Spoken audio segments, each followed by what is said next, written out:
you love movies and movie discussions, you've come to the right place. Who am I, you ask? I am the Wiz! And I'm here to review the 2011 film The Tree of Life, starring Brad Pitt, Jessica Chastain, and Sean Penn, directed by Terrence Malick. I would just want to note that I'm watching the original theatrical version. There is a 3-hour cut on the Criterion Collection disc that I also have, but I thought it would be a better idea if I watched the original cut first. Terrence Malick is a type of director that is a love it or hate him kind of director. I know some people who utterly adore his films, and there are others who are like, he's fine. For an example, the year that The Thin Red Line came out, I think it was one of my favorite films that year. So much so that I thought it should have won the Oscar that year. And this is also the same year that Saving Private Ryan came out. The opinion of that for a lot of people was like, whoa, you think that's better than Saving Private Ryan? And I thought in a certain sense, yeah, it was. But I will also freely admit that Terrence Malick is a director that you either enjoy his work or you are sitting there going, why is he lingering on this shot? Why is he doing this? What is this all about? What the hell? I will freely admit that Terrence Malick is not for everyone, which is also the case for this film, The Tree of Life, because The Tree of Life is another film that is very much love it or hate it. You either sing its praises, or within about 30 minutes, you're like, what the hell is going on? And I will say this right off the bat.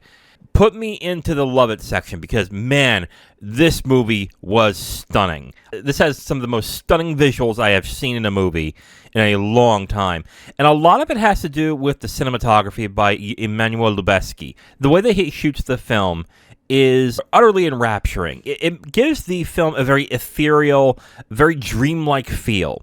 I think it actually helps with the entire plot of the film, because the way the film is, it is cut into pieces. There's really not, I would say, a very structured plot line in this movie, except that the cinematography does a great job of giving it this feel of like it being dreams, nightmares, or what I think is memories. Oh God, it is a stunning looking piece of work in this movie. And that ethereal nature gives this a very distinct vibe. You know the saying, every frame a painting? This is a film that embodies that, because every scene in this film feels like it was deliberately shot for a very specific reason. It's something that if you are into film as an art form, you will utterly appreciate in watching this film. And also, the film is intensely moving in a very beautiful way. I've already mentioned this, but the cinematography actually helps create what the story is. And it's basically because the cinematography makes it feel like a fuzzy kind of memory coming from an adult that is reminding themselves of their childhood. And because of that, it makes the disjointed feel of the movie feel very whole, because you're looking at this in the mind of an adult who's trying to piece together everything that went on in his past and trying to heal.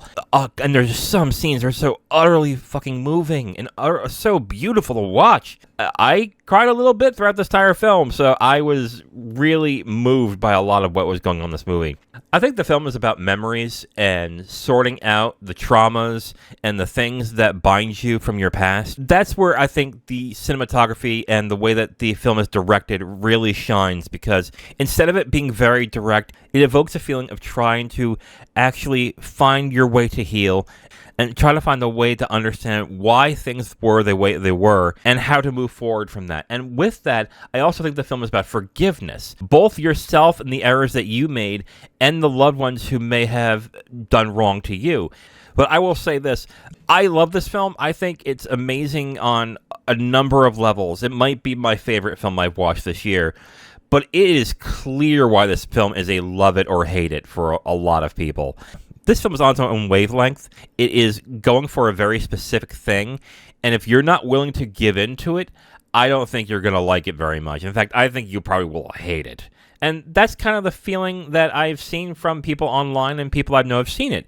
They either are on the camp where they think it's utterly amazing, or they can't stand the film. I'm on the love it side. I think this was an amazing film, and I was utterly enraptured and fell deeply in love with the film as I was watching it. So, yeah, I utterly adore this film. And here are the footnotes for The Tree of Life, and my only footnote is, if you don't like the film 30 minutes in, turn it off. Honestly, if you're 30 minutes in, and you're watching the long sequence where a lot of stuff happens with the beginning of life, and you're watching this and going, what the hell's going on? Why is this happening? Why is there no dialogue? Where's the plot? Oh my God. Just turn it off, because it's not going to get any better for you. And honestly, even some who are into films like I am will be that way. I will warn you, if within 30 minutes you're watching this movie and it's just not clicking for you, you might as well just turn it off. I don't think it's going to work for you. I'll be honest, I was a little confused 30 minutes in going, what's going on? But honestly, the vibe and the mood and the feel and the visuals really kept me in. And I'll be honest, too, the film doesn't really have a lot of dialogue. It is honestly a film where the director is the star, but I definitely was roped right in watching this. Overall, if you haven't guessed, I highly recommend The Tree of Life. A stunning, beautiful, heartfelt film that is deep in emotions and has a very distinct feel that I think very few directors will be able to copy. This is very much a Terrence Malick film. This is very much a film where you're watching this to see a director's vision. What a vision it is. It is, again, beautiful. It is moving. It's got some of the best visuals I've ever seen in a film. And I understand the people who love it, but I definitely understand the people who hate it too. If you are somebody who is just curious about artistic film, or you're into that film, you have to see this film. It's kind of like how I felt with Gendarme. I think you should experience it once just to say you experienced it. Whether you watch it again or not, up to you. But overall, I highly recommend The Tree of Life, an amazing movie. Now, if you want my full review on this movie, you can go to my website at IamTheWiz.com. You'll have my full written review right on the site, along with a link to the video that has this review that you've just listened to. All right, so for Tuesday, I'll be reviewing for Pride Month, Maurice, directed by James Ivory. Thursday is a double 7 debriefings with Spectre. And on Saturday, I'm going to watch a film that was recommended in a number of articles when it came to Pride Month. And I'm going to watch the 2020 comedy Shiva Baby, directed by Emma Seligman. Again, I've read some decent reviews of this movie, and this is a movie that constantly gets mentioned when it comes to LGBTQ films to watch for Pride Month. I'm going to definitely check this out. So tune in next week, or on Tuesday, I'm going to review Maurice, directed by James Ivory. The 007 debriefings was Zero, where we do Spectre.